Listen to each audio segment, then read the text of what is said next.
Hello everybody, my name is RetroBoy03, and welcome to my analysis video on the recently revealed LEGO Ghostbusters Brickheadz. These two figures of Peter Venkman and Slimer will come in a $20 figure 2-pack, set number 41622. I don't believe we currently have a release date for this set, so without further ado, let's just take a look at the two figures. Starting off with Venkman on the left, I think it's pretty interesting that LEGO chose to have him slimed here, but seeing as how he comes with Slimer, it's an interesting choice and definitely helps him to stand out against any of the other Ghostbusters if LEGO decides to make them, although I kind of doubt they will, to be honest. I'm guessing that this probably will be a Venkman-only affair like Dimensions, because he's just by far the most popular and recognizable Ghostbuster. Apologies to fans of Winston Zeddemore. Anyway, I think Venkman's hair is really well done. To have him be sort of slightly balding in the front, I guess that's the right word for it. Anyway, to have a lot more of his forehead showing than the average Brickhead, they have the tan plates exposed on the top of the head in the front, or on the sides of the top in the front. And I think that actually works pretty good, because unlike the Mr. Incredible Brickhead, LEGO actually made sure that you would have hair on top of that to make it visible that he actually has, to make it visible from the front that he actually has hair. Seriously, Mr. Incredible looks like he has a mohawk from the front. But anyway, yeah, I also like how they did it in the middle with a couple of quarter 1x1 tiles. And on the sides with the sideburns. Overall, Venkman's hair is pretty great. I think the 2x4 print with the slime coming down is funny looking. And I also like the two 1x4 bricks for the torso. Yeah. We can see that LEGO went with olive green for the straps of the Proton Pack, which is nice. It doesn't look like he has the Ghostbusters symbol printed anywhere on his arms. Like, I can't really tell because the one arm is really bright, but I don't see anything, but the logo might be printed on the other arm, so who knows. But yeah, on the back, we'll of course have a build for the Proton Pack, though we haven't seen it yet.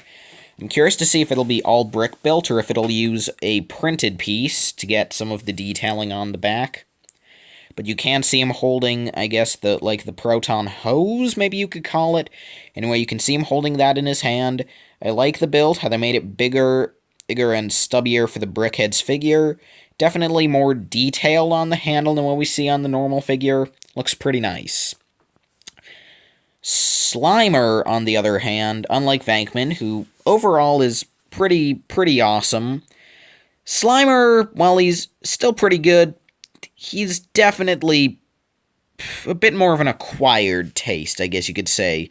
Starting off with the fact that he only has one print, which is his mouth. That's pretty good, but the thing is that Brickheads don't normally have mouths, and yeah, you can't have Slimer without a mouth, but why'd they even do Slimer? Like, I know he's pretty iconic, but you'd think that maybe they would pair Venkman with a non-slimed Ghostbuster.